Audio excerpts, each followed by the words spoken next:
covering every county. This is your statewide newscast, Arkansas Today. Good afternoon, I'm Mallory Brooks. Thanks for watching Arkansas Today on this Tuesday. DNA evidence confirming 3 Fort Smith homicides were committed by the same man. According to Sebastian County prosecuting attorney, the late 19-year-old Lewis Shores killed his mother, Angela Gale Shores, as well as Norma and Jimmy Joe Grubb. The Grubbs were found dead in their Fort Smith home on September 4th of 2018. Autopsies revealed the couple died after they were hit in the heads with a hammer. Lewis's mother, Angela, was found murdered 6 days after the Grubbs on September 10th. She died after she was stabbed to death. Lewis was charged with aggravated residential burglary and theft with further charges pending. He committed suicide on November 29th in the Sebastian County Detention Center. Prosecuting attorney Daniel Shue says he continued with the investigation because he felt the families and people in the county deserve to have those murders solved. The state's first rural hospital since Medicaid expansion will officially close its doors tomorrow. DeQueen Medical Center has faced financial uncertainty for months. While there are multiple factors that played into this, Jesse Tenner joins us to explain why more hospitals could be close behind. Without DeQueen Medical Center, the community needs a hospital or we don't have anything. Ambulances have to transport patients at least 35 miles away for help. We have to have a place to stabilize. It's the first rural hospital to close its doors in Arkansas since the state became the first to expand Medicaid. Our expansion in the state of Medicaid helped secure the viability of rural hospitals in particular for a period of time. I think we're coming to the end of that period of time. During the last decade, nearly 40 rural hospitals in surrounding states that did not expand Medicaid closed. Now the natural state will get its first red dot, with more on the way. There's some other complicating factors with DeQueen, but I think it is the first, of several that are going to have more financial strain on them in the coming years. Dr. Joe Thompson, the state's former Surgeon General and the president of the Arkansas Center for Health Improvement, also anticipates an end to the critical access hospital designation, which nearly 30 hospitals across Arkansas, including DeQueen, have depended on for funding. We need to rethink what and how we support rural hospitals and rural health care across our state. For example, under current state licensing requirements, local communities must have a full-service acute care medical center, something Dr. Thompson says could change. The overhead and the operating costs are making it where that's more and more difficult.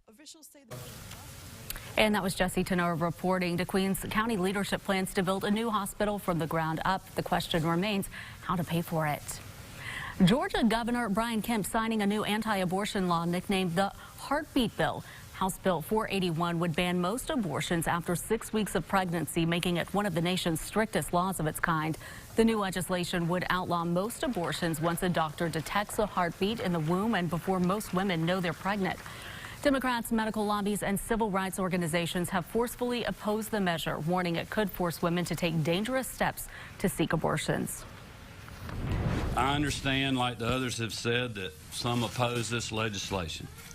I realize that some may challenge it in the court of law. But our job is to do what is right, not what is easy. Kemp and other Republicans made the heartbeat measure a leading priority of the legislative session, calling it their best option to preserve the sanctity of life. Until today's signing, Georgia's law banned abortion after 20 weeks of pregnancy. The stump dump fire in northwest Arkansas is finally said to be extinguished after months of complaints from residents. The Bella Vista Property Owners Association is taking over and putting it out. By the POA taking over, it will save millions of dollars. Many in the area wonder why the POA didn't step in once the state got the green light to use $20 million of appropriated funds. CEO of the POA, Tom Judson, says they've stepped in now because they found a quicker and cheaper way to extinguish that fire.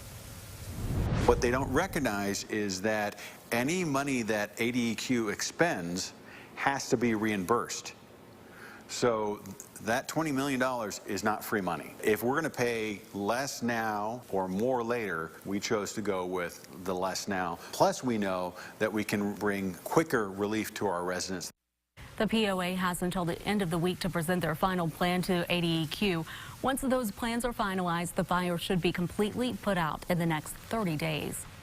In Fort Smith, Governor Asa Hutchinson taking part in the U.S. Marshals Museum Lecture Series. Hutchinson says the lecture series is meant to draw attention to the history of the U.S. Marshals and their role in Fort Smith. But the series also focused on the different functions of government, where Hutchinson explained his role as the chief executive of the state of Arkansas. With tourism being Arkansas's secondary leading industry, the governor emphasizes how important a project like the Marshals Museum is. It's that diversity that helps us in terms of our economy, whether it's manufacturing that's strong, agriculture, but tourism is an important part of that, and we're attracting more and more visitors to Arkansas. Well, students in Hope are selling items from President Bill Clinton's elementary school. The old school is now used as a storage facility and is filled with old computers, desks, and trophies that date back to the 20s. There's even a piano. Sales so far have totaled almost $1,000. Money will be used to buy new equipment for the school district. Their plan was to repurpose, reuse, and recycle, and when they said those three words, they truly meant it. I want to reduce as much waste going into a landfill as possible. The school will be open to the public on Monday afternoons through May 20th. Hog football coach